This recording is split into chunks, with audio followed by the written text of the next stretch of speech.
Welcome back to another episode of the 1 Point Safety Show, your home for the UK Washington Commanders football discourse. All right, it's time. Stop scrolling. We're here. It's live. It's the draft. Washington Commanders need to get this right, because if we don't get this right, it could set this franchise back for years. Do I think we'll get it right? Me and Scouts will discuss that tonight. We've got a full rundown of the first round of mock drafts, every single pick back to back, building things in real time. Here's the twist, though. When it gets to the Commanders pick, we're not playing it safe. We've got one selection in mind that's going to change everything for this team. I'm already seeing it in the chat. I think half of you will hate it. Half of you will love it. So get involved. Jump in the chat right now. What's the one position for the Commanders that we can't afford to mess up tonight? Is it corner? Is it pass rush? Is it something else? Let us know your comments in the chat. We'll put them on live. We'll be reacting to it. As I said, we've got a full first round mock draft coming up, and then we reveal our perfect Commanders draft. And if you think you can do better than us, by all means, put it in the chat and prove it. Let's get into it.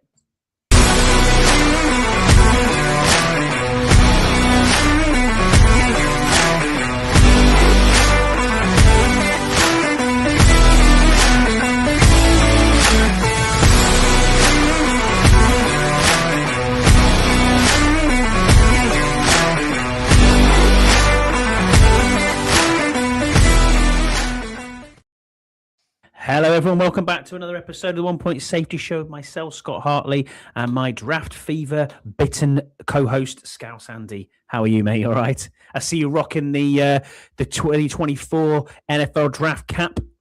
Yeah, man. Yeah. Given to me by the Commanders team, actually. So that was quite nice. That's quite nice of them. Free merch, always good. I'm excited, man. I'm excited for this. And, it's been a long time talking about things, and after tonight, we're going to have more things to talk about, but at least to be something a bit different. So it's, I'm looking forward to it. How about yourself? All good, mate. Looking forward to it. There are a few that I'm looking at thinking, I've kind of softened on this person, and I'm not liking what the talking heads are saying, but I'm sure we'll get there. Thank you, everybody, for being in the chat with us. Rod, Ian, as always, you two are like family. Well, one of them is family to you, Scouts, but obviously, thank you for being here. We appreciate you being on. What's the one position that we can't mess up then, Scouts? What are your thoughts on that one? Well, we can't afford to mess up anything on defense, to be honest. I say we can't afford to. We've got too many holes on defense. Offense, there's a couple of spaces, but most of it is pretty solid, I think, as in at least the starters. So for me, it's more along the lines of, corner. You've got to get your corner right here, I think, and potentially linebacker as well. So what do you think? Same. I think it's all about defense for me tonight. I mean, that's the thing I'm kind of softening on is wide receiver. I'm looking at it going, is it really going to be Carnell Tate? And I wouldn't be like a meh when I get there, but I'll be a bit underwhelmed, if that makes sense. It depending on obviously who is on the board. I think that's the point. I'm not certain where we're going to go. This is the one time, mate, where we look at it and we go, we haven't got any idea where we're going to go this year. We just don't, because there's so many talented players out there, or blue chippers, supposedly, that we think. Some people are saying it's a poor draft. I don't think it's a poor draft, but I'm just looking at this and thinking to myself, where are we going to go? Because I really have no idea where we're going to go, especially after free agency and what we did on this defense. And I think that was the idea from AP all along. It was, we did a lot of work in the off season, as you say, free agency, and because he had such a decent off season with recruitment, it's put us in this position where, as you say, we don't really know where we're going to go. You're going to have, I'd say we've got holes in defense. I think more holes on defense than we do on the offense if everyone's healthy. So that's why, for me, these wide receivers don't move the needle too much. Like, I know you can say Jordan Titan's probably the best receiver in this draft. Carnell Tate is probably the second, and then you're probably looking at Makai Lemon, maybe the top three receivers in my book of what I've seen. But Tyson, as we know, has got problems with injuries. And for me, Tate at 7 is way too high. Like, if we traded down to a 14, something like that, a 15, and we went Carnell take, and we got ourselves a second and maybe a third, or a second and a fifth, something like that on top of, then I'd understand the pick at that point. But if it's like, well, if we go from at 7, as you say, mate, that'd be the one that I would be unhappy with, because I think we're reaching at that point. Yeah, I'm exactly the same, and I think it all depends exactly who is on the board, because you can't think all of this defensive talent off the board before we get to 7, and that's my point. You're kind of then going, well, hold on a minute, we could have took Delane, we could have took Downs, and then it's like, but we took Carnell Tate. That in my mind says, well, hang on a minute, what? Because we've got so many holes to fill still, and we don't know what these new free agent players are going to be like. So it leaves me in the realm of going, well, I would have probably done that. But I'm not AP. I haven't scouted these players. We haven't seen the top 30 visits. We've got no idea. So it's going to be very interesting when it gets to 1 a.m. this time. We spoke about it. We spoke about it yesterday, last week, sorry, about people coming in for so many visits, like multiple visits, not just the one-offs. So, I mean, yeah, I say being at 7, there's going to be a stud guy there. There is going to be a stud guy. And it might even be, even though we're talking about defense, it might end up being Love, for example. Fair enough. He might be there at 7, and that might be the guy they really want. I think, personally, if everybody was available, which I'm guessing here, but if they could pick any player from this draft, I think it'd be Styles. I think if he's there at 7, I think we pull the trigger on that easily. I think we're running to the podium. You know what I mean? But in my mind, I think he's going to be gone at 5. So then you're going to look at your second choice, and I think I still think that second choice is going to be like a Downs. I really do, or Love. I think it'd be one of those two if one of those guys are there. If they're both there, I'd probably say they'd probably go for Love. I'll be honest. I think they would probably go Love, but me personally, I'd go Downs instead, just because I think we need a brain on the defense, if that makes sense, a true brain who can actually organize the whole defense. And Love, how great he is. It's like our lines. I think our line ain't it. So it's kind of like, yeah, you understand you're running back. Some guys are better out in space or in between tackles or whatever it is. But our guys I just don't think they cut it well enough on the run game. I really don't. So, especially up the middle. So, yeah, I mean, I just think we'd waste Love. I really do. I think we'd waste him, being honest. Oh, interesting. So Ian obviously contradicts you, brother to brother. He says we go as JD5 goes, so offense we can't mess up. Give him the weapons, turns us into a top 5. Our defense can be top 20, and we can compete. Love is what we need. Just saying. Then Rod says, thank goodness there's no more mock draft. Absolute nonsense, Rod. We're doing one. So there you go. Rod also says, I think if we stay at 7, it's cornerback Delane and 71 wide receiver. I don't disagree with you there. Yam, thank you for being with us, mate. Depends on the board. Absolutely agree. Will, Love or Styles tonight. Boyos, why aren't you in Pittsburgh? Well, we couldn't get in the inner circle, mate, and that's totally fair enough. I wasn't going to go to Pittsburgh, and neither was Scouse, just to sit in the back. Chilling with the other 200,000 fans who are there, and that's fair enough. You know what I mean? I completely get it. First world problems. Oh, exactly.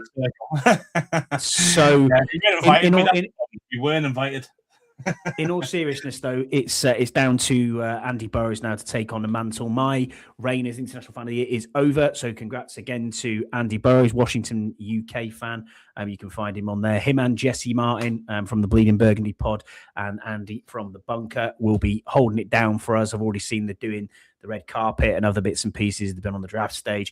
I mean, the program is pretty much exactly the same as ours last year, Scouts, but they need to have, I'm sure they're having a wonderful time, and that's exactly what you want. Yeah, man, we did. To have a wonderful time. We did. We absolutely did. And I think if you haven't experienced a draft and you're a fan, not saying going in a circle, that's the way you need to be. Of course, that's amazing. But I think you just need to go to experience the draft just to say, I know what it's like. And I think next year, a lot of our US fans who are listening to us, thank you for being here, Will, Yam, etc. You'll love it over in DC when it comes onto the mall. It's going to be awesome. We will definitely be there for that next year's draft, 100%. Either way, wherever we are, we will 100% be over there. So I am certainly looking forward to that. Will says, "Love or Styles tonight?" ? And yeah, I don't disagree with you with that. Do not disagree with you. I think. Well, I just think Styles won't be there, mate. I just really think he'd. I think he's gone at 5. Yeah, he's gone. Yeah, and especially now the way the Giants have got 2 top 10 picks now. You know, it's a big one. That I mean, why is it the teams always in our division that make these moves to make it harder for us again? You know what I mean? Like, what is this? Well, I mean, is it the fact that they made this move, or is it the fact that Dexter Lawrence? The Giants fleeced the Bengals for Dexter Lawrence. I would have given something like a 2nd and a 5th, maybe, but to give away just 10 straight up, it's like, oh, okay. Yeah, I didn't see that. It's a bit, yeah. I didn't see him going to be the number 10 overall pick. I didn't expect that to be the compensation, but yeah, when I saw that, I was like, whoa, Giants did well there, to be honest. The guy wanted out. Do you know what I mean? Like, yeah, he might be still in the contract and stuff, but the guy wanted out. He didn't want to play unless he paid him, which they weren't going to do. And I understand there might have been other suitors. I understand there might have been other guys. Teams wanted him, but, you know, I suppose if you truly believe in the guy and you think he's going to make the difference, would he be better than the 10th overall pick of this draft? And I think that's what they're thinking. You know, is this guy better than what we could get at 10? And that's what they're thinking. And let's face it, the three top edges / D, whatever you want to call them, DNs, whatever, you know, they're going to be gone before 10. So, I mean, so then you're thinking, okay, and now I'm looking at 4th string edge for potentially just another DT that isn't good enough to be at 10. Do you see what I mean? So if they were desperate for a D end or defensive tackle, however they want to play, it's, you know, it's, I understand the pick, if that makes sense. I understand it's a little high, but again, could they get better? They might hit on that. He's one of the fat fuck. I don't like him. I hate him. I can't stand Dexter Lawrence. I don't know what it is, right? He's very good. He's very, very good. He's one of the best DTs in entire football. Look, people, this is the other thing as well. You see that happen, and then our fan base suddenly goes mental and goes, "Oh, we can get a 2nd for Daron Payne." No. There's levels. There's levels, bro. There's levels here. Now, you might look at Daron Payne's contract and say, he's top. He's getting paid. Similar. And his numbers are pretty similar to Dexter's. But there is levels. And I think Dexter Lawrence is miles better than Daron Payne. But there you go. I still don't rate him. I still don't like him at all. I hate the dance. And obviously, Will says here, imagine what I don't rate Payne. Imagine waiting to get paid and going and getting sent to the Bengals. Yeah, agreed. That's funny, isn't it? Yeah. I mean, he did get paid. He got a year's extension, $28 million onto that. You know, it's a madness. It's a madness, but it's a lot of money. But I say, you know, the problem is, I think it's got to get to a point where the cap's got to stop going up and up, in my book, because, you know, if it keeps going up and up, you know, you're going to get the first $100 million player. Like, you know what I mean? In about 5 to 10 years, you're going to see that. Yeah. And that's crazy shit. Like $100 million, I mean, per year. I don't mean for full contract. I'm thinking per year. That's crazy shit. Like, and it will end up going that way. And I think you need to just do something about it. I understand the players, and I say I'm more pro player than I am pro organization when it comes to money and stuff like that. But it's kind of, it's got to be, the numbers are just too insane. You know what I mean? Like, it's just too, it's just getting ridiculous. Like some of the money, the numbers in it. I think because of the numbers and because of the money that's involved with the NFL, with broadcasting, with everything else being sold off left, right, and centre. I mean, I had a look, and I mean, I was talking to John Taman about this as well. And we both looked into it, and I think the minimum amount of money, if you wanted to watch every single NFL game next season, that you would have to pay per month, I think it's about $90, which is insane. when you think about what we can do over here, and this is something, I mean, you lot will probably think you dicks, you know what I mean, over there in the UK, you're doing all right, but it's a piss take, you know what I mean, in the way that I honestly think American sports fans, irrespective of what sport you look at, I think they get ripped off big time. Oh, they do. Complete and utter farce. We do too, in some ways, but if I look at, say, I like boxing, as you well know. If I look at a pay-per-view event for boxing, it's $24.99. It's $29.99 at the most. You know, that event for a Canelo fight, let's just say, in the States, is $100. Do you know what I mean? It's a joke just to watch a boxing match. And then it's like, and then they wonder why people are on, Fire Sticks and dodgy IPTV and whatever else to try and get things going. DAZN over this side of the pond, we have NFL Game Pass, which is run through DAZN. What is it, $19.99 a month? And you pay that 10 installments, I think. Yeah, I mean, you get all the NFL games besides the ones that are blacked out, which are the ones on Sky TV. Sky Sports. Yeah, they are, yeah. So if they're not, and you know well ahead which one is blacked out. So you'll get Monday Night Football, you'll get Thursday Night Football, you'll get Sunday Night Football, you get Red Zone, you get every game you can possibly watch.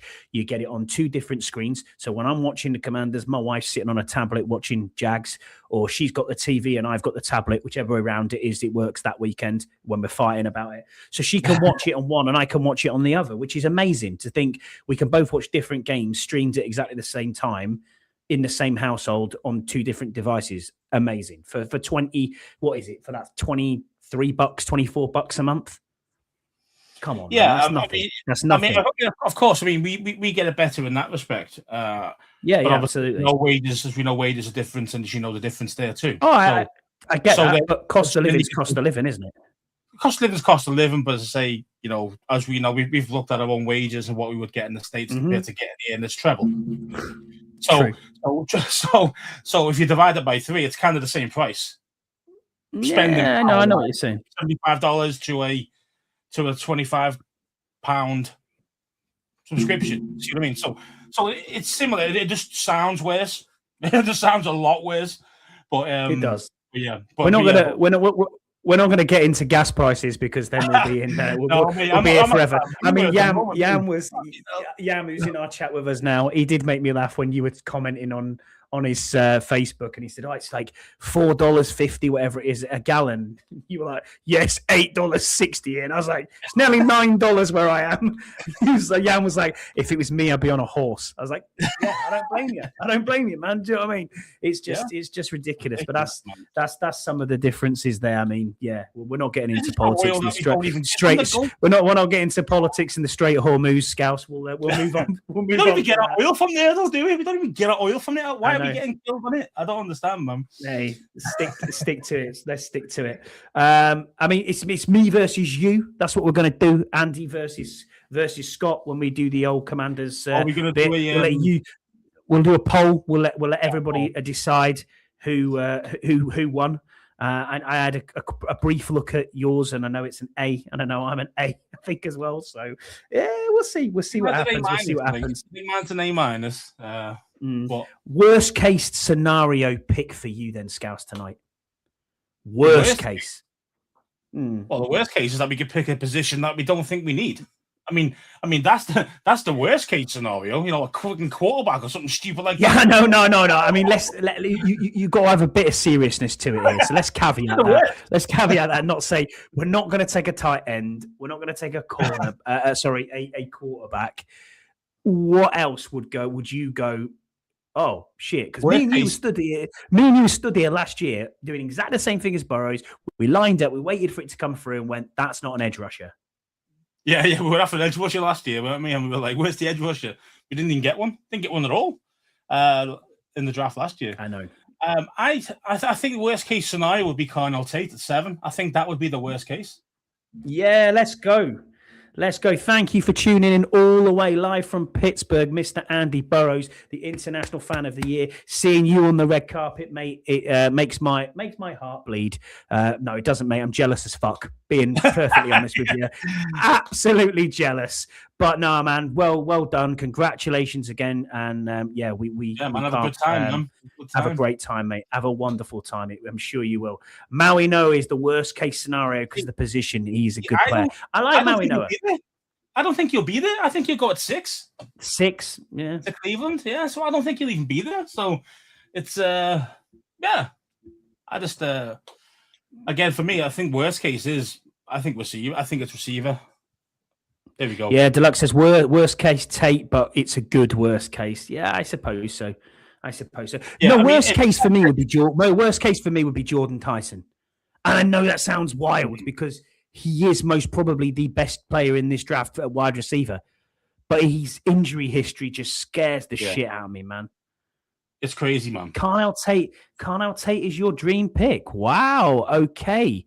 I mean, I don't. That's tell me interesting why. Take fair play. Come on, come back and tell me why. Yeah, because tell us why it's your dream. I think from a defensive side, it's like okay. Evening, Jesse. Again, live from the draft. Thank you for being with us, mate. Did you and Scouse just agree on a realistic? Yes, you did. You did agree, Deluxe. Yeah, you did. Well, I tell you, I mean, he's still concussed from his car accident about 6 months ago. Good old Arch. You can always rely on him. Yeah, Jesse, you're right. Tate is a wide receiver too. Yeah, I don't disagree with that. I think 7's too high. Way too high. Yeah, exactly. Yeah, I mean, that's one thing I will say to you, Burrows. Fair play to you, mate. You look quite tired. I'm sure the jet lag got over you when you were in your picture on stage. But Jesse, man, you look dead, bruv. You look dead. Absolutely dead in the eyes. I was like, he has had a hard night. You think he can hang with the English boys when it comes to drinking? Come on, bro. Dude, I can't drink. You know that, but it is what it is. Right. What we'll do, Scouts, is we'll do a live mock for every team just for the first round. So we're just going for the first round, so it won't be that long. So stick with us. You can tell us if we're doing shit takes. If you think, oh, mate, you've overdrafted, you've overhyped, get in the chat and tell us what you think. Go boo us, say, yeah, it was good. And then we can obviously rate it out at the end. So let me share this screen on here, and then we will get into it, and we'll do it alternate. So I'll let you take the Commanders pick, mate. So I'll start. So you need to go number 1 then, don't you, if that's the case? Scouse, mate. So you need to go number 1. So do we even need to worry about going number 1? Should we go fast or should we go normal speed? What do you want to do?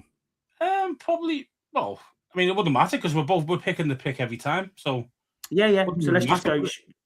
Yeah. So it won't really matter. Yeah. So let's enter the solo. Enter the solo draft. Yeah, picked all the teams. And we picked all the teams. So you are up first. Oh, it's me actually. Yeah, you are up first on the board. You have the Las Vegas Raiders, and obviously their needs are QB, offensive guard, tackle, wide receiver, or defensive. I'm not going to take the 8 minutes like he's going to take. Mate.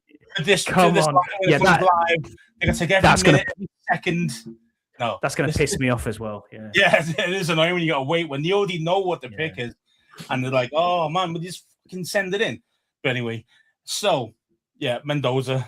Yeah, exactly. Now this is quite tough because I'm sitting here with the Jets, and I'm looking at the Jets, and for months and months and months, it's been Arvell Reese, and now people are starting to say David Bailey. Mm-hmm. And I'm not sure. So what I'm going to do is I'm going to take David Bailey. I think David Bailey will go above Arvell Reese. Okay. I'm going to take David Bailey at 2. So we're not doing trades here either, Scouse. We'll just go all the way through these 32. Okay. So now you are on the clock with the Cardinals, who have offensive tackle, QB, edge, offensive guard, and running back. Now, see, this is where it gets interesting again because, I mean, now that Bailey's gone 2, you probably think Reese is going to go at 3. Now, there's been a lot of talk about Jeremiah Love going to Arizona. So I'm actually going to pick Love here. You know, I'm going to shock. Wow, bold take. Bold take. Hot take right here, mate. 3 for Love, yeah. Okay. 3 for love. Now it's me. I have edge, linebacker, wide receiver, guard, and running back. Robert Saleh gets his edge rusher in Arvell Reese, which is more of a linebacker toe stroke edge rusher, but we're going to take Arvell Reese here. I don't think he falls much further than 4. Ian doesn't like my pick. That's fair. That's fair, Ian. That's fair.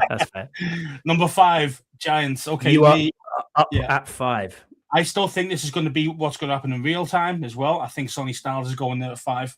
So give me Styles. Yep. Styles at 5. Oof. 6. Now, this is the Browns. I think this is the perfect trading out spot. I think the Browns will trade out tonight from 6 because they have another first-round pick. I think they will trade back, and I think you will likely see the Dallas Cowboys come up to 6. Really? You think Dallas is going to come up there? Yep, I do. They have 2 picks as well in the first round. They also have capital a little bit further back. I think they want Mansour Delane desperately, or Ruben Bain Jr. or one of these edge rushers if they fall. But I really think that Dallas will trade out up to 6. Wow. Whatever way, my bold take and prediction is the Browns will trade out of 6. That's interesting. So I am gonna take here Francis Maui-Noah out of Miami, the tackle. That's where they go with that. Now, this gives you, Scout Andy, no pressure. I've got the nasties here because there's a few nice players there. You know, there's 3. The first 3 on that list are very nice, and you couldn't really go wrong with picking either of them. So it's kind of, would you go Downs? Do you go for Ruben Bain? Or do you go for Delane? Do you go to do you go for that chap's favorite pick, Carnell Tate? Carnell Tate, yeah, I say Carnell Tate there. Again, I'm not going wide receiver at 7. I just think that the top guys just aren't the elite. You know what I mean? If there's an elite receiver there, I'll be all over it. I'll be like, yeah, okay. But we've got too many holes on defense, so I'm looking at defense, and I'm going to go. Oh, this is painful, because I know it is. Because I know how badly we need a corner, but then I know how good Downs could be in our team. Do you know what I mean? And I'm just thinking, and I say Deluxe is thinking Bain, Will's thinking Downs will trade out. And it's just like, man, I mean, if I had to stick and pick right there with what's on the board, I'm going Downs. Mm-hmm. Okay. Downs. But he just makes everybody else a better player as well on the team. So I had to go there. It pissed me off because Delane, I know Delane's going to be great, and I'm just pissed off that I could have picked him, but I didn't. So, okay, so this is a fairly easy pick for me. Fairly easy pick, and I mean, if I'm Kansas City as well, where you are, I'm laughing at this all the way. I'm thinking this has fallen brilliantly for me if I'm the Saints. It's fallen brilliant for me if I'm Kansas City. I'm taking Ruben Bain Jr. here for the New Orleans Saints, who are desperate for an edge rusher. You slide up the draft board on the left. Yeah, of course I can. Yeah, absolutely. Oh, guys can. No. Oh, apologies. Sorry, style, but yeah. I'll just click. Can you slide that up? Yeah, I can slide it back up. It just takes a while to pop through. So Mendoza, where are we? There we go. That's better. There we go. Yeah. So I am Kansas City at 9, aren't I? Yeah, and your needs are at the top there. I think just about it. I think this is an easy one. That's what I was saying. I think it's Mansour Delane. Let's get him in there.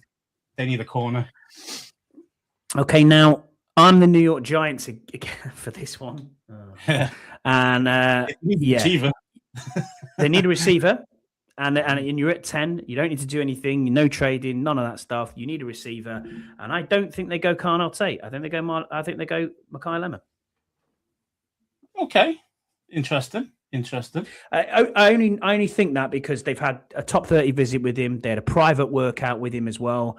I think they really rate Lemon, and I think he could be Jordan Tyson too. Actually, who it could well be Jordan Tyson. I just think Tyson. I think again because of his injury history, I think it's just a bit too high. Like if it was towards the back end of the first round, I'd understand. But I think with his injury history, I think you've got to go with a safer but still a good player. Do you know what I mean? And I think Lemon is definitely one of those guys. So we are on Miami Dolphins at 11. They need receiver, they need corner, don't they? They're the biggest two positions for them, I think. Yeah, after getting basically everybody. It's receiver, corner, guard, tackle, edge. Yeah, I mean that's what they say. You know what I mean? There's always others. I know, but we know it. We know it's receiver and corner. I'm going to go for the Dolphins. This is interesting. I'm actually normally Miami will try and go for the splash pick. So you're probably going to go for a receiver. So you're probably going to go Tate. But although if it was me picking them, I'd be picking Farno, the tackle. They need a tackle. They need a tackle. But yeah, okay. I'm just thinking. Yeah, let's go Farno, even though I do think they'll probably go Tate or a receiver of some sort. So Spencer Farno goes to the Miami Dolphins. Now, the Cowboys need a cornerback, a linebacker, a safety, edge, and a tackle, apparently, according to this. I think they could go Carnell Tate here. They could go Jordan Tyson. The Jamod McCoy, was he injured? I think he had injury problems. Yeah, he missed most of last season, didn't he? If not all of last season. So he could be again the pick for them from Tennessee. I'm taking Carnell Tate here for the Cowboys. Interesting. He was a receiver that wasn't on the list, The receiver list was on the list. That's interesting. I would have went for McCoy there for Dallas personally. Would you? Yeah. Okay. So who's next up? Who's 13? So next up is the LA Rams. Yeah. Receiver. Now this is the risk, but I'm going to go Jordan Tyson here. Wow. Okay. Yeah. See, I think this is where it could be the other way around. Tyson could well end up going to the Giants, and this could be Mekhi Lemon for them. So yeah, either way round. I think as well with the Rams is like they've already got top quality receivers, so that guy's just an added nice piece. Do you know what I mean? And they're probably going to try and get to win now while they've still got Stafford before he gets too old. Do you know what I mean? Because he's already on his end of his career, really. Last couple of years of his career is probably left in him. So, let's give him more weapons type thing. That's what I think they're going to go receiver. So I'm up next now with the Baltimore Ravens at 14, whose needs are defensive tackle, guard, center, wide receiver, and corner. Now, actually, corner's listed as the last need here, but I think it's one of their bigger needs. When I look at the Ravens, I'm not sure how good Uwani is as a guard. I think he is pretty good. He's the best guard rated on the board this year. I don't think that's a safe pick to go there, but I think they go Jamon McCoy. I think if McCoy is sitting there, I think they're looking at the upside for him. So I'll take McCoy for the Ravens. You're up at 15 with the Tampa Bay Buccaneers, who needs our edge, linebacker, DT, cornerback, and tight end. I'm going to go edge here. I'm going to look for edge. If you've got edges, I think Keldrick Falk's on there, isn't he? He's on the list. Yeah, Falk's there. He's the 19th best player according to this board. But I'll have a look for you. Go to the edges for me. But I think it might be Falk pick here. It is Falk. You've got Akeem Mesidor as well. Also there, TJ Parker and Zion Young. There's probably a little bit too high for them too. So Falk's rated as the 19th best. I'm probably going to go Falk. I'm going to go Falk. I think you need an edge. I think it's one of the positions they need. They lost a couple of quality linebackers as well in free agency. I know they're linebackers, but they used to use them a lot on blitzes and stuff like that. I think it's the way to go. The Jets are back on the board with wide receiver, edge, quarterback, linebacker, and offensive guard. Who did we take at 2?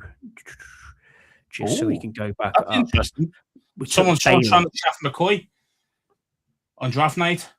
Yeah, I saw that. Yeah, he's going to slip tonight as his cartilage defect. I heard about this, Will. Yeah, I've been hearing little rumors about cartilage defects and whether that's a thing or not. I mean, they are probably trying to say, let's try and push him down the board a little bit, but I'm not sure on that one. It's a bit like our mate, the tackle. He plays for us now. Yeah, Laramie Tunsil. Tunsil Gasmaster. You don't want him, you know what I mean? And he ended up going, I think he was going to go number 1, wasn't he, that year? Yeah, he was right up there. And I think he went 25 or something. Yeah. Yeah, no, he went to the Dolphins, didn't he? He did. I think it's about 25. thereabouts. Did he go Now down I'm that looking far? at this. Damn. Yeah, I think so. Yeah, I'm looking at this board for the Jets at 16. I know they need a guard, and the best guard on the board is Ioane, so I'm going to take him here out of Penn State. So you're on the clock now, Scouts, with the Detroit Lions at I think this is 17. an easier one. I think they're looking for Agreed. a tackle, and I think Momo Freeling's Freeland. going. Yeah, Monroe Freeling, straight out. Okay, so it's back to myself now, and this again, I think this one's a dead easy one as well. So Dylan Thielemann, welcome to Minnesota, mate. Enjoy. Safety out of Oregon, and now we have 19. We have the Panthers, who need tackle, safety, DT, wide receiver, and tight end. I think this one's quite easy as well. But there you go. Yeah. Okay. I mean, I'm between two guys, the tackle and the tight end. That's what I was thinking. That's exactly where I'm going. Yeah. Yeah. I'm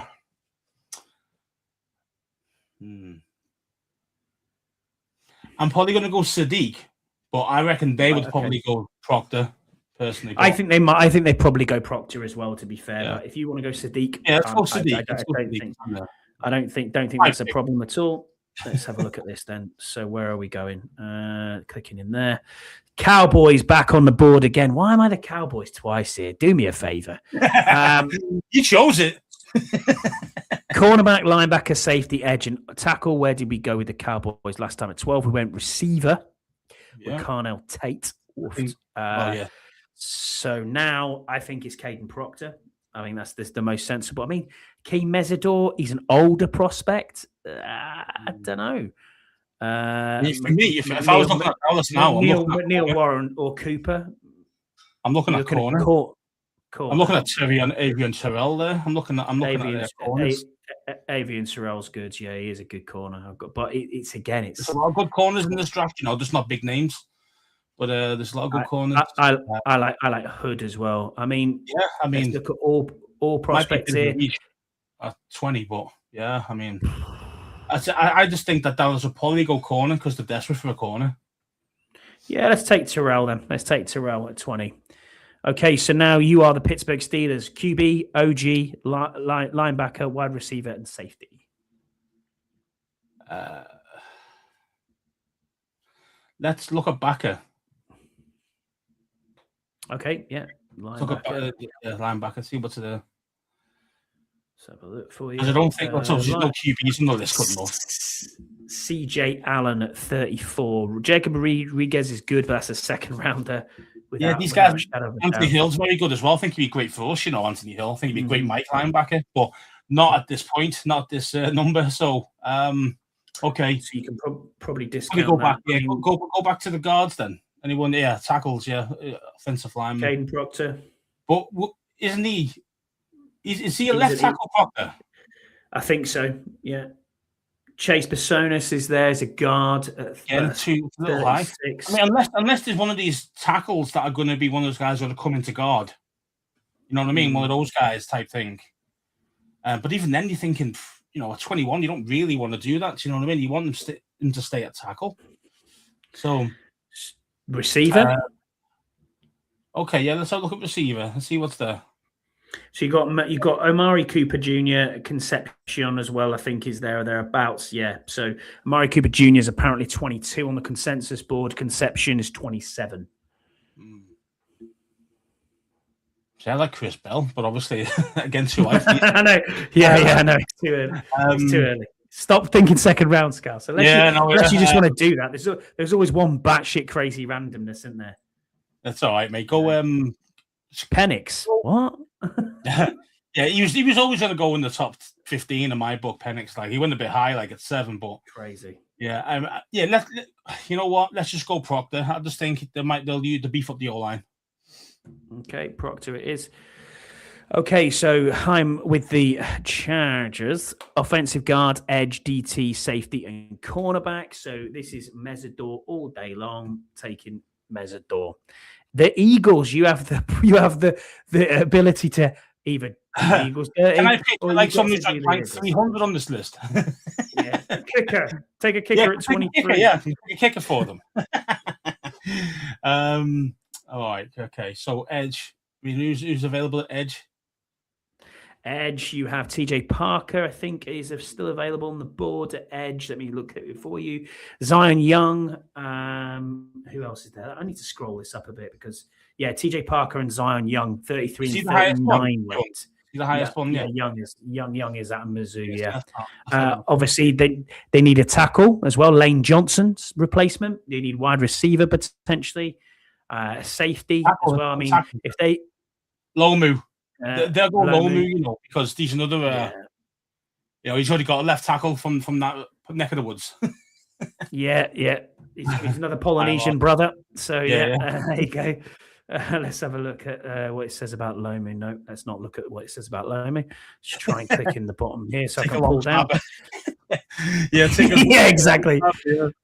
Kick him. So the next ones are, we got the Browns at 24. Now, okay, I don't think the Browns will be at 24. I think they'll have already traded down a little bit for other picks. But where did we go with the Browns last time? At 6, I think. Didn't we go tackle? I think we went tackle, yeah. I think we went Francis Mauigoa. Yeah, we did. We went Francis Mauigoa at 6, so now we're back at 24. Wide receiver, quarterback, apparently. I don't think they need that. They've got hundreds of quarterbacks, but none of them are any good. Guard, and they're going to struggle here a little bit. That's what I'm saying. I think I think they probably go best player available, and they're going to have to go Omar Cooper Jr. It says tackle, center, and guard. They need the whole O-line. Yeah. They need a whole O-line. Shocking. Take a long snapper. Exactly. AR, like it. Let's go. Let's go Omar Cooper Jr. here for them. 25. The Bears. Bears. DT, edge, safety, offensive center, and wide receiver. I think is this Cade? Is this Cade McDonald?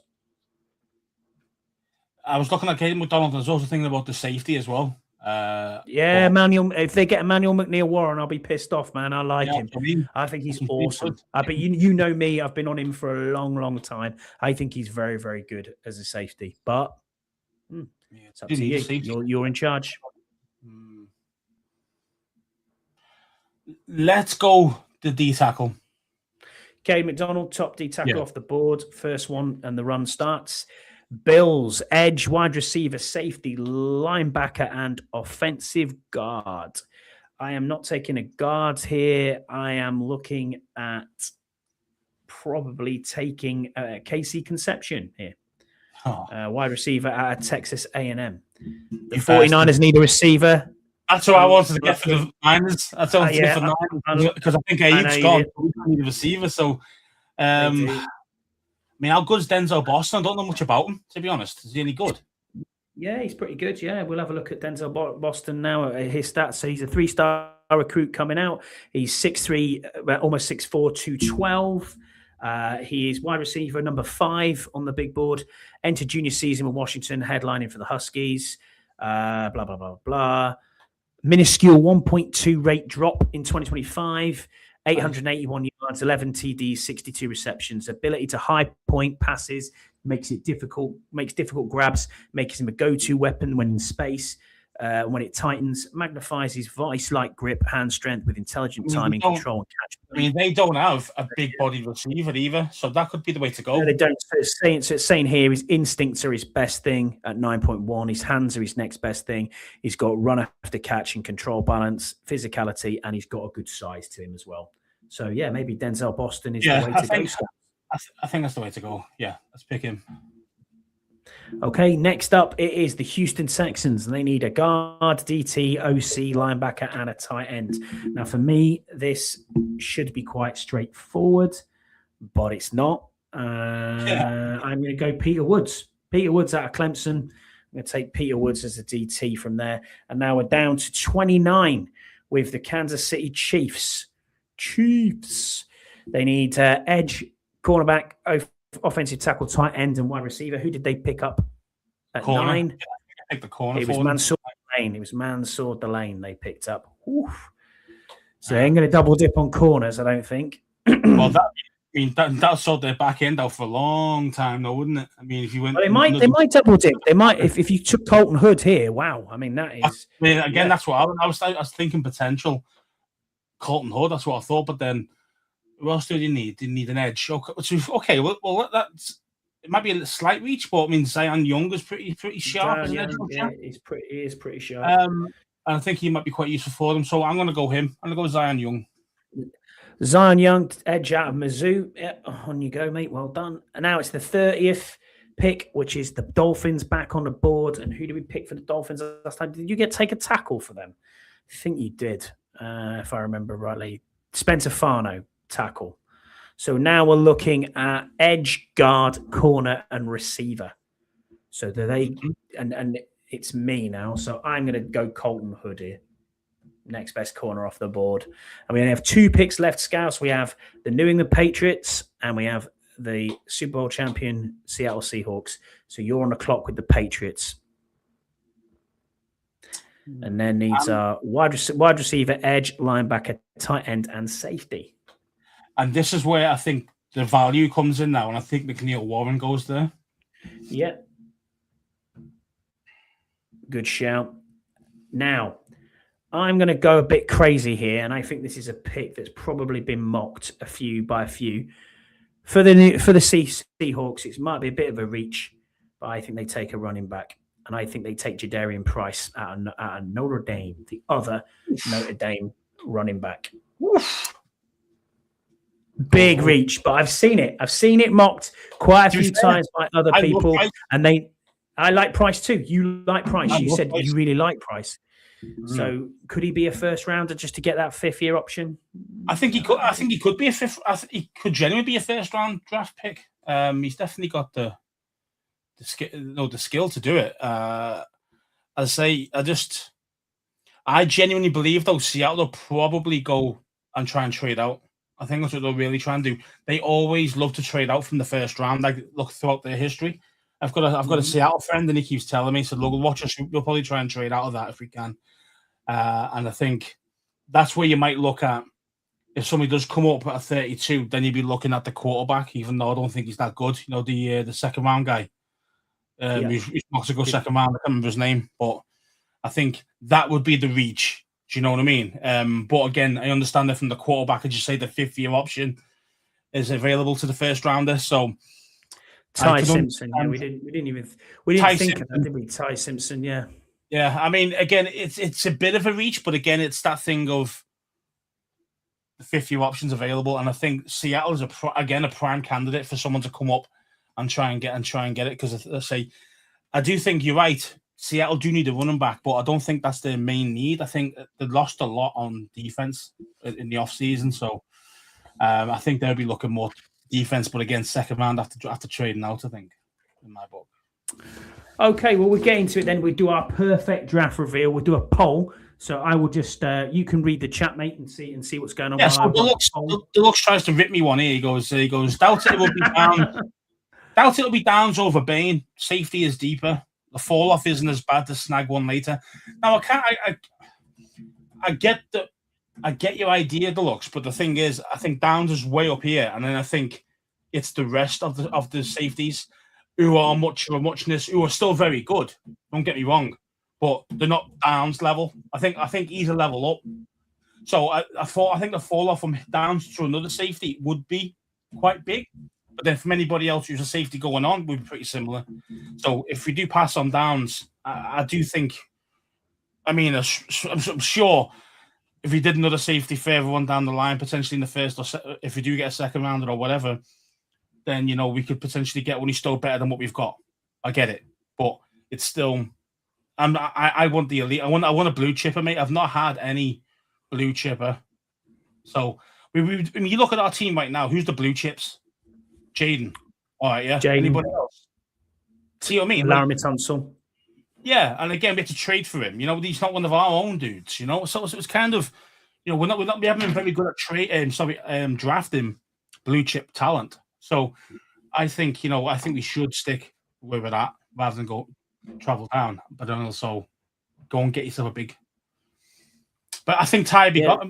We've already said he's gone. I mean, in our draft, I mean, Ty will be gone. Oh, Ty Simpson. Yeah. I think it'll be someone like. I think it'll be somebody like. The Jets might come back in for Ty. So Gary Tucker, thank you for being here, Gary. Appreciate you as well. He said, answer to the question, in my opinion, I'd say interior O-line. This is why at the end of the day, it has to be and will always be about JD5. Protection, protection, protection. He doesn't get pressure or sacked. He makes plays. Yeah, there you go. Yeah, you are preaching to the converted with Scouse. Absolutely. Our left guard and centre suck. Like, I'm not going to lie. Like, these guys are just not it. I'm talking about starters. I'm not talking about backups. I'm talking about our starters. I mean, especially centre. I mean, he's probably the worst starting centre in the league right now. If you look at any other team, everybody else's centre is better than ours. So I'm not having it. So I'm looking for centre in this draft 100%, but I'm looking at the third. Hopefully, somebody does go to 147. I think we pick up. Yeah, 147. Yeah. I think I'm hoping the one falls to there. Who could be a genuine starter? You know, your Brailsfords, your Logan Joneses, something like that. You know, if one of them could drop, then happy days. But it's risky, right? Let's put up then what we did. We've done so many mocks, it's ridiculous. But we'll show you our mocks that we think. Downs is a blue chipper. He's a blue chipper. 100%, he's a blue chipper here, definitely.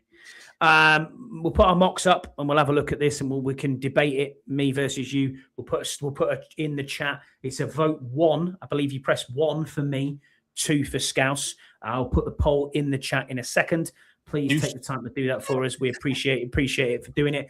Well, once we've got through both mocks, we'll show them on the screen and we'll discuss them and then we'll go from there. So I will put that in the chat now. It is on the bottom for us there. So I'm going to hide that poll now and then I'm going to share mine now. So Mock Scott is on there. So I got an overall A-. My first one was David Bailey at 7. Somehow he fell to 7. I don't know how that happened. This is using the consensus board that we've just used there of PFSN. I have no idea how he fell that far. I am running to the podium with the card in my hand saying, please, please, please, please give us David Bailey. Because for me, the reason I picked him at 7 over everyone else who was on the board was really because edge rusher isn't a premium position, mate. It's expensive. It costs you a lot of money in the long term. If you can get a young edge rusher on a 5-year deal, picking up that 5th-year option, that's kind of where I'm going. We know he's very good. He's probably the most, he will get the most sacks out of any edge rusher in this draft. That's why I'm looking at this and saying David Bailey is the answer because we don't have any edge rushers apart from OA under contract next year, apart from one-year deals. So you're getting a long-term edge rusher, the other side of Odafe Oweh. So that's why I went with him. At 71, I went Jacoby Lane, a wide receiver out of USC. He was the best wide receiver on the board at the time. He was rated like 40-odd. I had a look at him, big body receiver, rack machine. That's why I went for Jacoby Lane. Ephesius Prysock, out of Washington, corner, sticky corner, can play both interior in the slot and off on the boundary. He's very good at press. He's very good at with his in reverse. Ran a 4.33, so speed is there. The only problem with him is he's a little bit smaller. I think he's 6 foot. So yeah, against big body receivers like an AJ Brown, for example, you might struggle. But I think he can handle his own there as well. Trey Zune at 187. We've talked about him a lot on here. Offensive center out of Texas A&M. He's still got position flex if you run Rivera. He'd probably play him at right tackle, knowing him. But he's got played at right guard and he's played at left guard. But ultimately, he took most of his reps last season at center, and I think he will be a very good center in this league for years to come. Very good with his anchor, and he's very good as well at moving into this second phase. TJ Hall, again, I went corner twice here, out of Iowa. This one, he's an outside corner. Definitely, he's a little bit bigger, 6'1", 200 pounds. But he is, for me, he needs a little bit of refinement. But you're getting that when you're in like the late, 7th round. You're 6th and 7th. You're looking at players that you're trying to develop, so that's fine. And Jacoby Thomas, safety out of Miami, Florida, who was best player on the board, mate. That's why I picked him at 223. I don't really know a lot about him. So that's my one. We'll remove that off. Price Suck has too many options in. Yeah, exactly. Yeah. Yeah. You suck. You suck. Cock suck. You can see it all. You can see it all. Here you go, Scouse. Yours is a little bit smaller, but I don't know if you can just about see that on there. I'll try. Yeah, so as we all know, number 7, my boy, Caleb Downs was there. Pick him up. I genuinely believe he is good. He's the nucleus of this new defense. How our new guy wants to run it. The guy's flex. He's got position flex, but more like kind of he's great in the box, but he's also great at free safety. But the biggest thing about him is that he's very clever. His IQ is massive. He is. Let's say I genuinely believe he's the brain of a defense. I really do, and I think that him and our team would actually make our other players play that extra couple of % better, and that's why I think he's integral. He won't be the guy who's going to be 5-10 interceptions a season, highlight reel type Sean Taylor style kind of play. He's not like that, but he is a guy who will make everybody else better. He's one of those glue pieces, and I just think he's great, and I think he'd do really well in this team. 71, I went for Chris Brazil II, and I think we all know about Chris Brazil, how good he is. Everyone's gone on about him for so long, so it's like kind of a case of he's just he's just a perfect wide receiver 2, and that's the thing. You see, I don't think you got so many guys that you could. Who's better than him at a wide receiver 2 rate, and the wide receivers in the first round, they're only a couple % better, but I don't think it's massive. Do you know what I mean? And I just think Brazil would suit us really well. I think we picked the same guy, didn't we? Trey Zune. I think. I went a bit later. I went the 187 pick. Yeah. So. Obviously, I started to panic a little bit, being that it was 147, and there wasn't many potential starting centers. Trey Zune is one of those, though. And as you say, he does have position flex. He can play across, both guard positions as well. I think he could easily be the starting center straight away out the gate. 187, I went to Dante Corleone, the defensive. Oh, you're loving the Godfather himself. Yeah, the Godfather, me. Yeah, I mean, this guy has been to us, seen us about. He's basically the second highest amount of times that he's come for interviews throughout this off season. Wow. And there is a correlation with AP from last year and this year. With a lot of people, like, for example, we looked at how many people have been to see us. Yeah, most of the big names do, the Top Golf and all the rest of it. But a lot of these guys have come in extra on the side, you know what I mean? And Corleone is like the second highest behind a certain corner that would be there in the first, but he's more than likely they're going to hope that he's going to fall to the third, but he's more of a second round corner. So then I'm thinking, but Dante Corleone, I mean, I really like him. I think he's definitely on their radar. I think watch out that out of all of these, I think he's probably the most likely to come to us. I really do. Mm-hmm. I think we both picked TJ Hall, didn't we? So we've both gone Soon and we've both gone Hall. Okay. Yeah. But again, at the time, you're kind of throwing darts a little bit when you go this far down. But TJ Hall, he's got the length, he's got the size. The problem is that he is a penalty machine at this moment. There's so many holes. I think he had like 16 penalties last year or something crazy like that. But I think that can be coached out of him. I don't think he's going to be a starter. Of course, he's going to be more of a depth piece. But I do think with training, I think after a couple of, maybe the second season, I think you could see a big breakout year from him. And then at 223, I did Vincent Anthony Jr. from Duke, the edge guy. Again, throwing darts a little bit. Is that just a depth thing, is it then? It's a depth thing, but again, it's like anything with edge. We don't have, as you say, we don't have a lot of edge guys. We have Olway, we have Armstrong for this year, but after that, as you say, the year after, we got nobody besides Olway. So you're thinking, well, where are you going with that? So I mean, I don't mind taking a flyer on a guy in the 7th round who could potentially be a depth piece. All right, Phil, that's a great. I mean, we both got A minuses as well, and both picked a couple of players. So come on now, if you haven't already voted, you need to just write number 1 in the chat for me, number 2 in the chat for Scouse. If you voted already, perfect. We'll give it another minute or so, and then we'll come back to that in a second, Scouse. And that is pretty much it. We don't have any questions tonight because obviously people are busy. It's draft night. I get it. I understand people will be cooking up their things. For you, mate, what is the best thing that you want to look forward to? Do you have because it's late here and it's like 1 a.m. start. It's horrific. Obviously, we were there last year. We were there last year.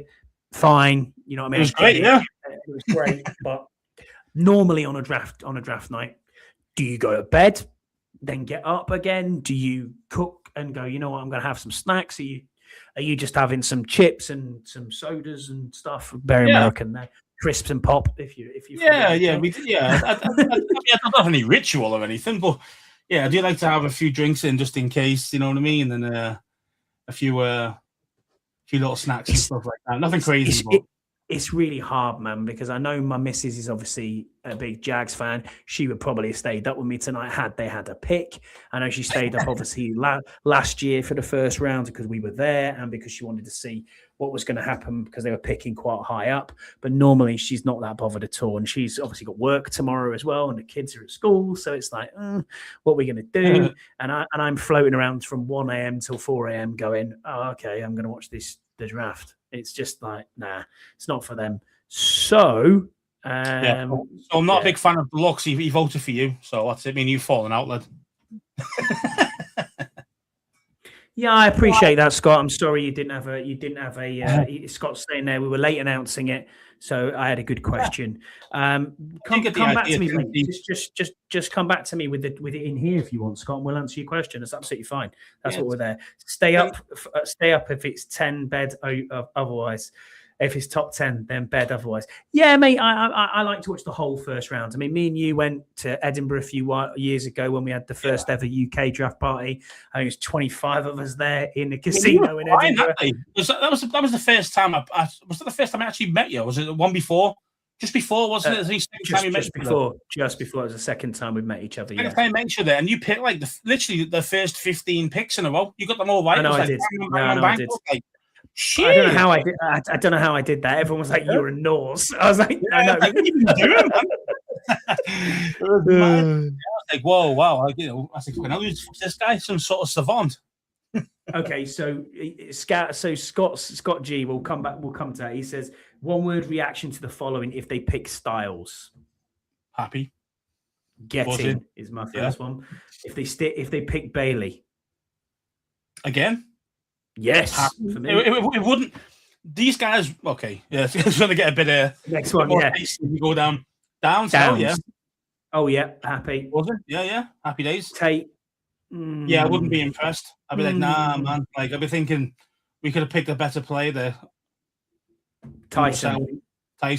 Again, I'd be thinking way too high. I'd probably be pissed. I'd be pissed at that too. I really would. Yeah. As I said before, Scott, before you joined, I think you joined us a little bit later, but that's fine. I think we all said he's the best receiver in the draft, but does the medical check out? When you've got hamstring injuries, when you've got ACLs, when you've got shoulder injuries, hips, it's a laundry list of injuries. I think at start, I don't know if it was Deluxe mentioned that he played 40, or it might be Will, 45% of. He played 45% of the games that he was that out of his whole college career because of injuries. So Delane then. Again, not happy with it. I'll be buzzing. I'll be absolutely buzzing with that. Yeah, CB1. Lockdown, well happy. Again, Lemon. I'm a bit like, I don't know. I'd be like, I mean, at 7, I'd be like, no. I mean, again, I think any receiver here, you're reaching at 7. So I think any receiver. I think so too. I wouldn't be happy with any receiver in this draft at 7. So anything like that, hell no. Hermit Rob here says, no way Adam can risk taking Tyson. Agreed. Yeah. Especially when you think about it, they're all in now. This is the thing, you see. DQ's pushed his chips into the middle of the table by picking 2 rookie coordinators. Adam Peters isn't on the chopping block, but the rope's getting shorter. We know it is. You know what I mean? Because he's got to prove himself now and say, I've gone out in this free agency. I've got all these players in. They're good players. We're excited about it. We're excited about the uniform reveals coming back to our old school. We're excited about RFK. You got to deliver in the draft, man. You can't be going to us and sitting there and saying, we need an edge rusher. Oh, here's an offensive tackle.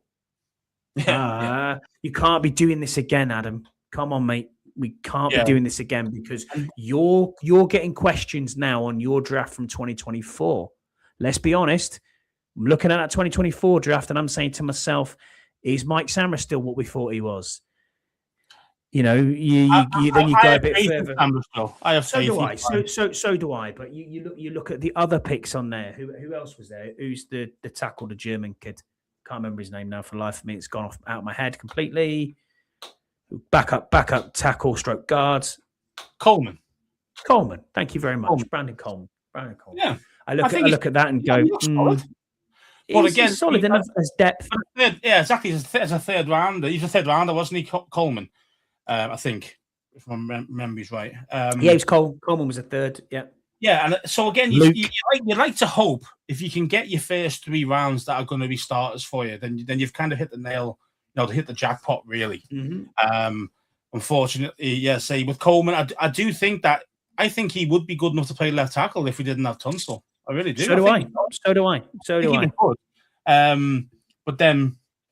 But you're right with 2024 was the Jaden draft, wasn't it? So obviously a 2. Well, were we a 2 or 3? We were 3, weren't we? Yeah. We were 2. We were 2. Yeah. Mm-hmm. So Jaden Daniels, 2. Yeah, that's right. It was either him or Caleb. Caleb. Yeah. And then Drake May went 3. That's right. Yeah, May. So yeah, a quarterback fell in his lap there, right? So that one's not going to be that you can't be graded on that one. Besides saying you didn't mess up by not picking a quarterback. You know what I mean? That was the only thing that you can say that was a tick for with AP on that one. I'd say Coleman, again, I think he's solid, but again, for what he's done for us at the moment, his value's probably more of a 5th rounder. But again, I do think he could come good. So I'm not gonna not knock AP's dick in the dirt for that one. And then the second rounders though were killers. Ambrosville, yes, I'm a fan, big fan. I do think I was buzzing when we first got him, and he was excellent in his first season. So he can play at this level. He can hang. I don't disagree with that. So I do think he'll do a lot better this year. The other second rounder though, that's my problem. Ben Sinnott, Luke. No, that was poor. Do you know what I mean? Like for me, that's really poor because it isn't just a case of he's got some talent and it takes a while for a tight end to become good, and it does most of the time. It does take a couple of years to get yourself right, but it looked like he wanted to play some sort of like Kyle Juszczyk type style of player, fullback, receiver type thing, and that was what Sinnott was for. But the problem is that didn't play that. We didn't play that. Exactly, we didn't play a player like that in our offense. So that was obviously not a Kingsbury person that he wanted. The guys we're not on the sideline. We're not knocking Coleman, mate. We think he was a good return. We agree. Yeah. Jordan McGee, not seen enough of him. Luke McCaffrey. Again, he started to look good until then he got hurt. So then you're thinking, because say it will take him a few. He was a quarterback, wasn't he? So it's going to take him a few years to get right. And he just started to get into his groove. You could just see he's starting to produce a little bit more in the slot, and then bang, down he went. So on a kickoff return, I think it was as well. So yeah, I mean, I say he had upside, as in like he was looking better. So I can live with that. Do you know what I mean? I can live with a player like that. What I can't live with is just like either you're not seeing the field, i.e., your boy came. I know he's last year, but your boy Madrano. Something like that. Didn't even see the field, man. Like didn't even give him a chance to like play any snaps, really.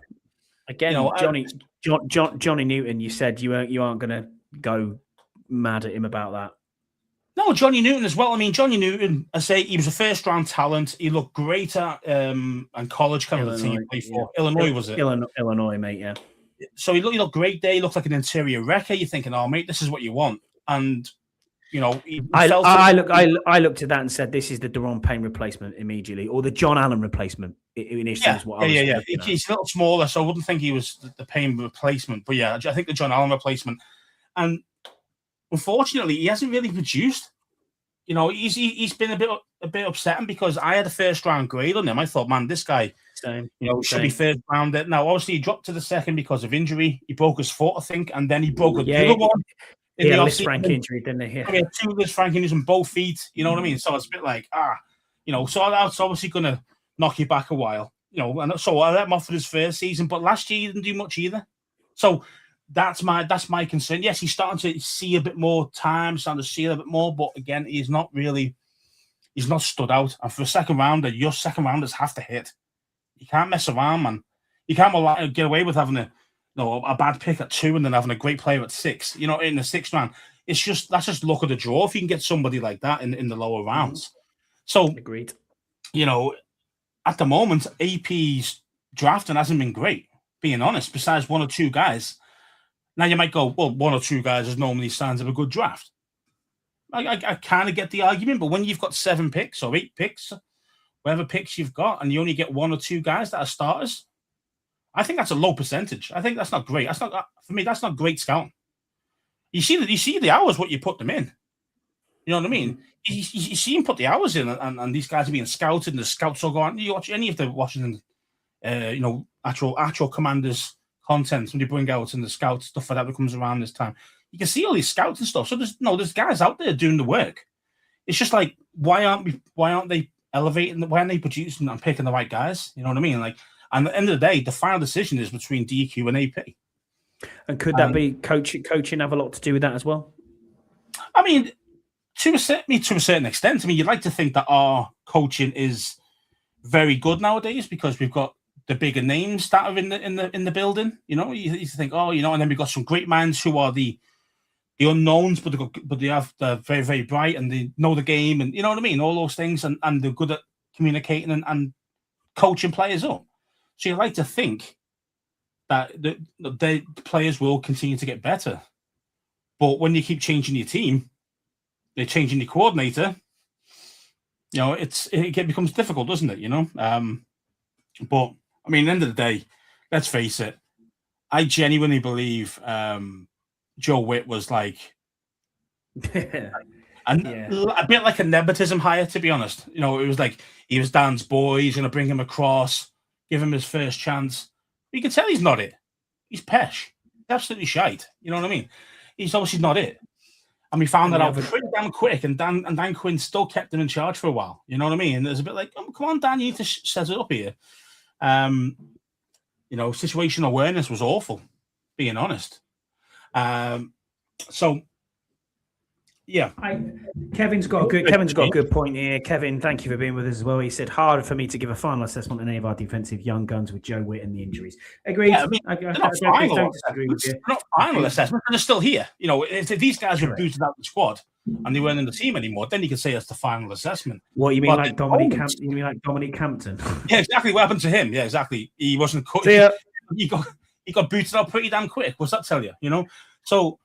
For a 5th rounder, yeah. Yeah, you like to think you'd like to expect a little bit more, but I'm not expecting be on specials or something like that. You know what I mean? That's kind of where I was. But it wasn't it. He just didn't have it. So I get it. And then it is hard, but again, that's why they do all this prep, though, isn't it? That's why they meet the player, they meet the person, they meet their families, all the rest of it. You know, where they come from. You know, you could delve into this with a fine tooth comb, and it's still like.